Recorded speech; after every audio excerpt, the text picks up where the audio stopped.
Mayday!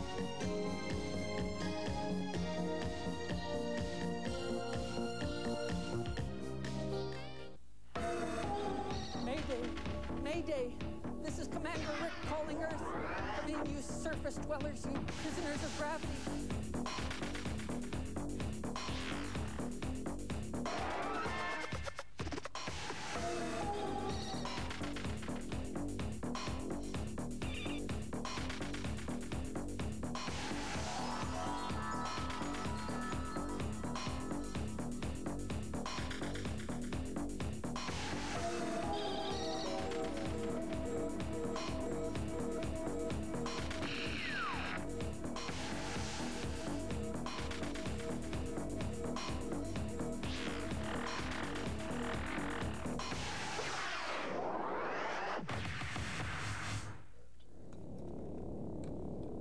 Greetings, prisoners of gravity. This is Commander Rick, pirating your signal to talk some sense into you. And by sense, I mean science fiction and comic books. I've been tapping into, sampling, and grazing through the 4,000 TV signals that bounce through this communication satellite. I've been networking with friends. I've been tapping into phone lines. We got a lot to talk about. The Handmaid's Tale is hitting the silver screen, finally. Margaret Atwood's near-future novel is about a theocratic dystopia. On the surface, life in the society appears almost idyllic, like, I don't know, Heritage USA. But it's actually repressive, fascist, sexist, racist, and a couple other isms I can't even think of right now. Well, the problem is that in the future, pollution has made most women barren, and the few that can have children become surrogate wives. They become the handmaids. Never has sex between three people sounded so appalling.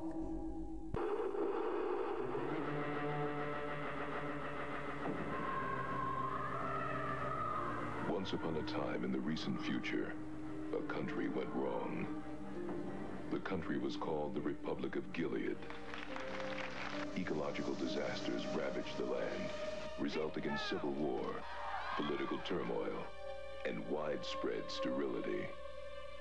Only a very few women could still bear children. These women were called handmaids.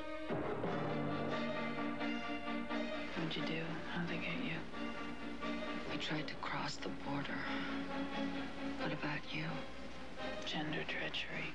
I like girls. Christ, they could have sent you to the colonies. They don't send you to the colonies if your ovaries are still jumping. Rachel had no children. Rachel said, "Give me children, or else I shall die. Fred is my husband, till death do us part." So she gave Jacob her maid Beulah. Jacob went into her. I thought I'd like to get to know you a little. Get to know me? Yeah. She's probably sterile. Don't they test them, the men? No. What happened to the last one? She couldn't conceive, could she? So what happened to her? She hung herself. Maybe you should try it another way. What other way? Another man. What about the commander? Well, we just won't tell him, will we? I'm going to have a baby. He'll love you to death.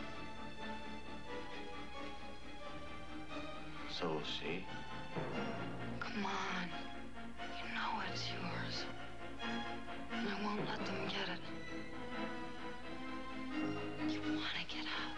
Could we get out together? Maybe.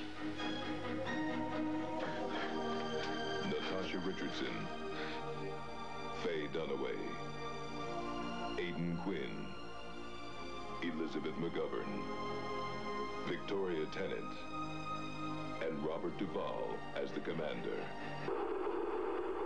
Handmaid's Tale. Yeah. Well, it's a slightly futuristic story, but, you know, alarmingly, much of it's happening now.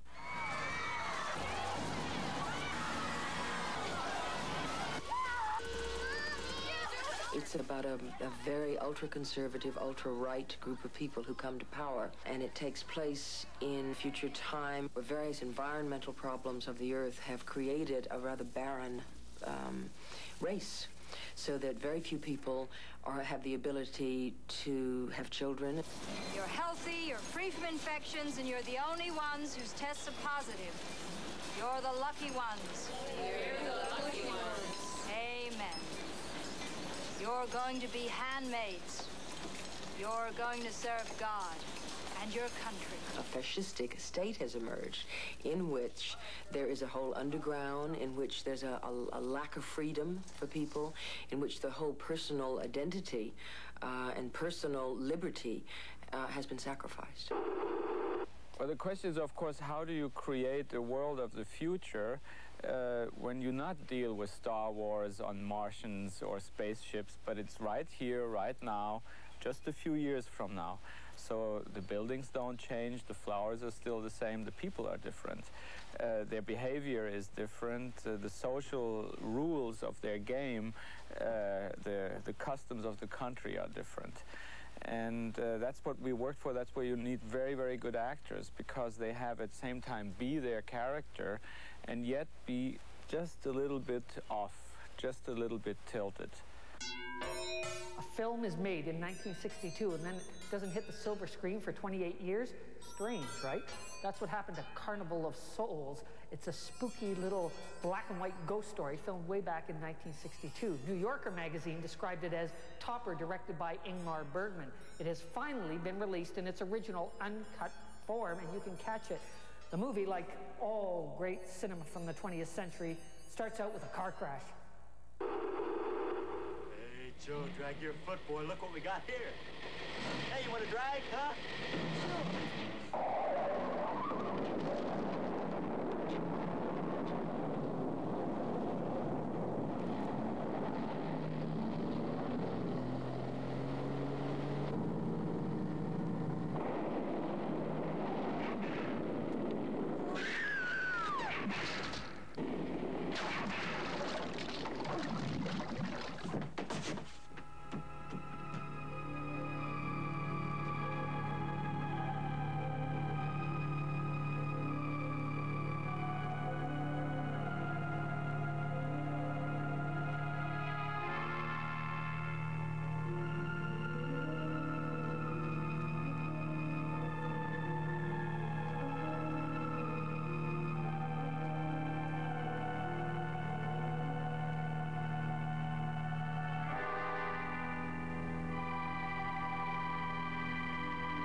Mary Henry survives the crash. She flees town. She's so upset. Goes to Utah, becomes an organist in a small church. Hey, that's what I do when I'm upset. But then strange things start to happen to her, and eventually she starts to wonder, maybe she didn't survive the crash. Is she alive or isn't she? Are any of us really alive? What is reality? Who knows? Carnival of Souls could become another cult hit like Rocky Horror Picture Show. At least that's what they're hoping at the Bloor Cinema in Toronto. They're already doing midnight showings of it. Hurry down and catch it before Ted Turner colorizes it. If you're into science fiction and you have some friends, I wish, then check out the board game Space Chase.